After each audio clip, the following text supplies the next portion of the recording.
निसर्गाची किमया कडुनिंबाच्या झाडांवर पिंपळाचे वृक्ष जगण्यापेक्षा अस्तित्व टिकवून ठेवण्यासाठी गरजेचे वृक्षांनी दिला मानवतेला संदेश चांदूर रेल्वे शहरातील मुख्य रस्त्यावर अग्रवाल पेट्रोल पंप समोर भले मोठे कडुनिंबाचे झाड असून काही वर्षांपूर्वी या झाडांवर वीज होऊन या झाडाला हानी पोहोचली असून कालांतराने कडुनिंबाचे झाड सुकले अशातच याच झाडांवर पिंपळाचे बीज अंकुरित होऊन एक छोट्याशा रोपट्याला कोवळ्या पालवी फुटत या रोपट्याने जगण्याची उमेद बाळगत निसर्गातील विविध घटक हवा, पाणी आणि सूर्यप्रकाश यांवर अवलंबून राहत आपले स्वतःचे अस्तित्व निर्माण करत कडुनिंब यांच्या झाडावर आपले साम्राज्य पसरविण्यास सुरुवात केली। खरंच निसर्गाची किमया एक असा अद्भुत अनुभव आहे जो शब्दांनी व्यक्त करणे कठीण आहे।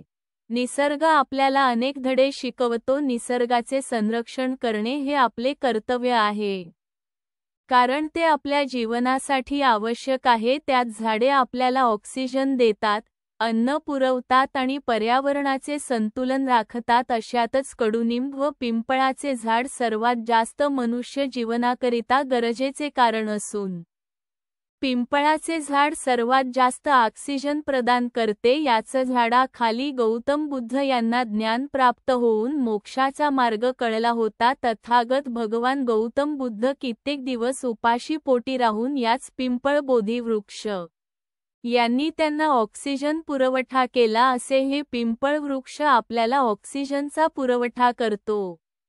निसर्गाच्या सानिध्यात राहणे आरोग्यासाठी सर्वोत्तम असत्य। निसर्गाच्या सुंदर व शांत वातावरणात तसेच थंड हवेचे ठिकाणी नम्रता आणि प्रेम वाढवतो। म्हणून म्हणतात झाडे लावा, झाडे जगवा, कारण आज निसर्गाचा समतोल राहत नाही। ऋतूचे अस्तित्व नष्ट होत असून मनुष्याच्या हातातून सर्वच निसटत असल्याचे दिसत आहे।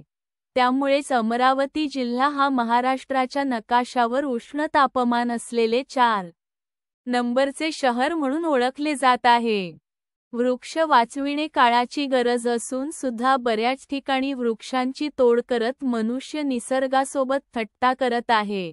म्हणून तर नाही ना पिंपळाने कडुनिंबाच्या झाडांवर आपले अस्तित्व तयार करून मनुष्य वृत्तीला एक संदेश दिला की या भूतलावर जगण्या व वृक्षतोडीपासून वाचत स्वतःचे अस्तित्व टिकवून ठेवणे गरजेचे आहे। आज काळाची गरज आहे। प्रत्येकाने एक तरी वृक्ष लावून जगविले तरच या निसर्गाची नष्ट होत असलेला समतोल राखल्यास काही तरी मदत होईल। पहा निसर्गाची कशी अद्भुत किमया आहे।